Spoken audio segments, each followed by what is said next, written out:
Hi guys, welcome to Bib's Life and the US.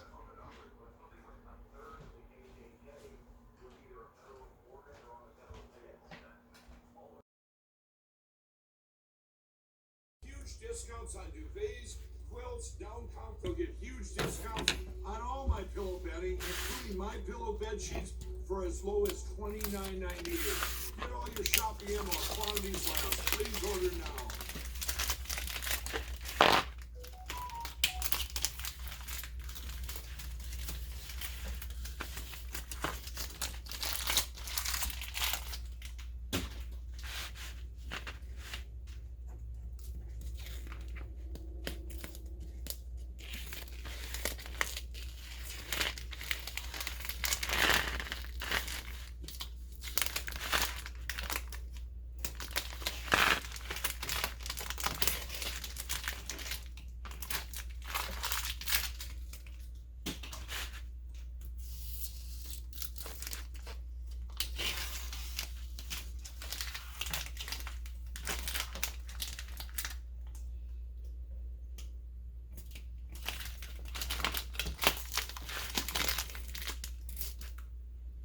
Commitment to end woke and weaponized government. And what it does is it balances in 10 years, has pro-growth, but it changes the paradigm in Washington to be able to go after the cartel and the bureaucracy that is crushing the American people.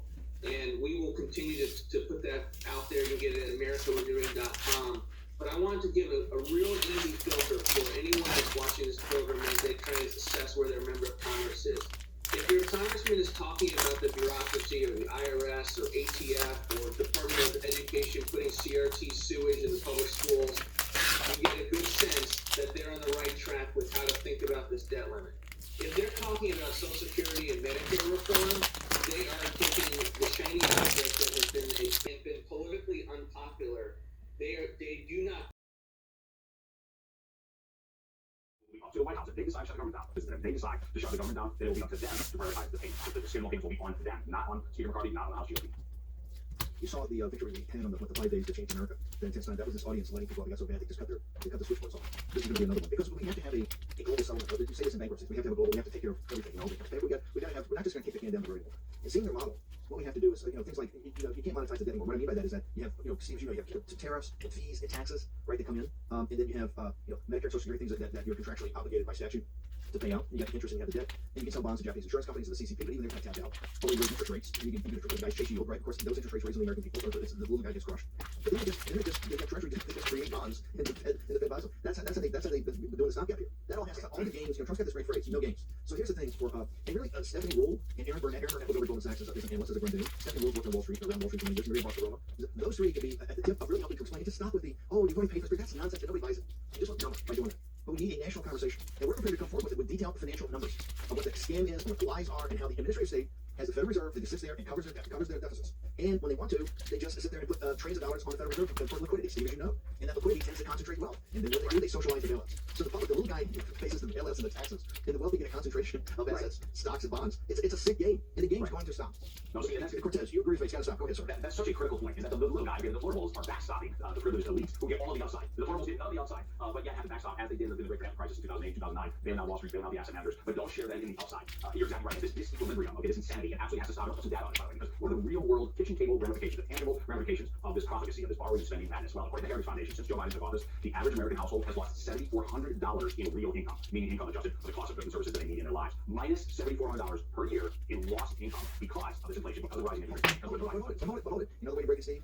That's explaining to the American people exactly how the system works and how they're underwriting. And once they understand that, you can have all the MSNBC and New York Times and all the people who mouthpieces for the cartel and the establishment Republican and the conservative media, they don't have the leg to stand up.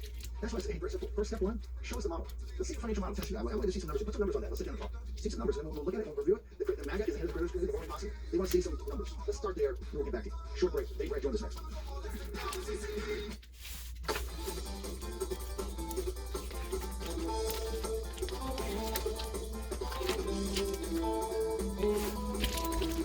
Anytime, anywhere. So go to mypillow.com or call the number on your screen now. Use your promo code to save $90 on my original My Slippers, or for as low as $19.98, you can get our sandals or slides. Quantities won't last long, and with my 60-day money-back guarantee, you can rest assured they'll be the most comfortable footwear you'll ever own.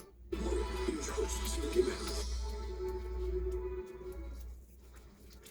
Got the trace? for the license is less than $20,000. Right? That's right. Now, why would I ever consider paying more? Because I can squeeze you. I don't like your country. I don't like to see you come out to this green country and we're here. We're dressed up in those silk suits. We try to pass yourselves off as decent Americans. I'm in business with you, but the fact is, I despise your masquerade, the dishonest way you pose yourself and your whole Senator, we're both one of the same box. But another thing, it applies to my family. All right. Some people have to play their games. You play yours. So I'll just say that you'll pay me because it's in your interest to pay me. But I want you answering the money by noon tomorrow. And one more thing. Don't you contact me again, ever. From now on, you deal with Turnbull.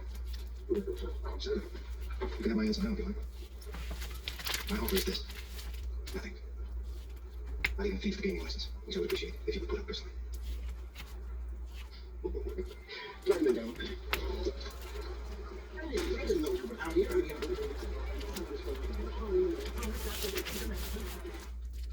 Cortez, I've always argued, I got Dave right now, I've always argued, and Brett, you know this guy, Liberty Business School. Any aspect you want to know of business, Godfather 1 and 2 has teaching moments throughout the film on everything.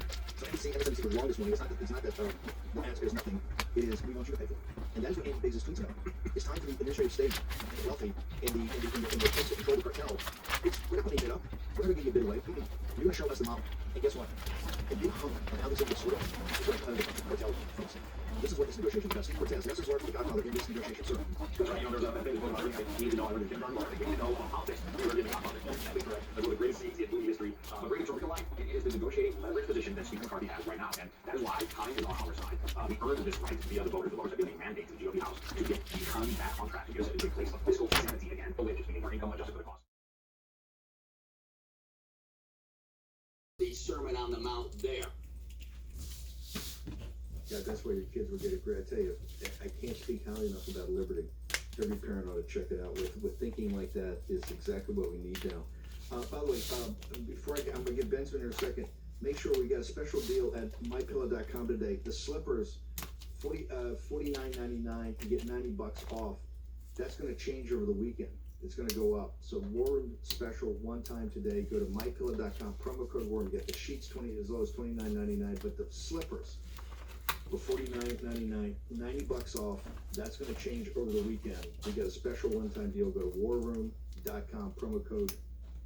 Go to mypillow.com, promo code War Room to check it out. The sleep of the just on the products of MyPillow. Sales all over the place. Buy one get one free. Big 80% discounts in inventory. Let me get so Brad and Cortez have been talking about different aspects of a deal. One is that you have to have the sovereignty of the country. Bensman, you're now the superstar over at Daily Mail. Talk to me about today, about your big exclusive at Daily Mail about the sovereignty of the United States of America, sir. Well, just a few years ago when Donald Trump was in office, the human rights crowd and the American media establishment were tearing their hair out over this train down there, the freight trains in Mexico, the Beast.